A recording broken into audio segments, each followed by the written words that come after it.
रुद्राक्रावा अवतार. हा कितवा रुद्र आहे महाराज सांगा ना. नाथांनी त्याची मीमांसा केली. नाथ महाराज म्हटले हा 11वा रुद्र आहे. जन्माला आला आणि विशेष असं कार्य त्याने केलं. करी दृष्टाचा संहार. अनेक दुष्ट दुर्जन त्याने संपवले. तुम्ही रामायणाची कथा ऐकताय म्हणजे त्याच्यात तुम्ही वर्णन ऐकणार आहात की त्याने अनेक दुर्जनाला अनेक दुष्टाला धुळीला मिळवलं. संपवले त्याने दुर्जन. आता एवढंच काम नाही केलं त्याने. या अवतारामध्ये तो तरुणांचा आदर्श आहे. काळ बदलला म्हणून जाऊ द्या. मागे 20-25 वर्षापूर्वी 50 वर्षापूर्वी तरुण तालमीत जायचा तेव्हा तिथल्या तरुणांचा आदर्श हनुमानच. आणि आजही बऱ्याच आमच्या तरुण वर्गाचा आदर्श आहे हनुमंत.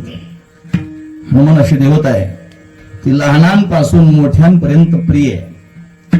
ती आदर्श देणारी जगाला मार्गदर्शन करणारी देवता. तुम्ही हनुमान चालीसा म्हणत असाल तर तुलसीदासांनी त्याला गुरु म्हटलं बघा. जय जय जय हनुमान गोसाई कृपा करो गुरु देव की नाही. देवा गुरुदेवाप्रमाणे तुम्ही आमच्यावर कृपा करणारे आहात. देव की नाही गुरुदेव की नाही म्हणजे प्रमाणे त्यांच्या सारखं तुम्ही आमच्यावर कृपा करणारे. आणि मग ऐका जगातले श्रेष्ठ गुरु आहेत हनुमान. ज्यांना भक्ती कशी असते हे जाणून घ्यायचंय ना त्यांनी आमच्यासारख्याला विचारू नका. ज्याला भक्ती कशी अशी जाणून घ्यायचंय त्यांनी आम्हाला विचारण्यापेक्षा हनुमंताला विचारा. कारण त्यांच्यासारखा भक्त जगामध्ये दुसरा नाही. आमचं जाऊ द्या.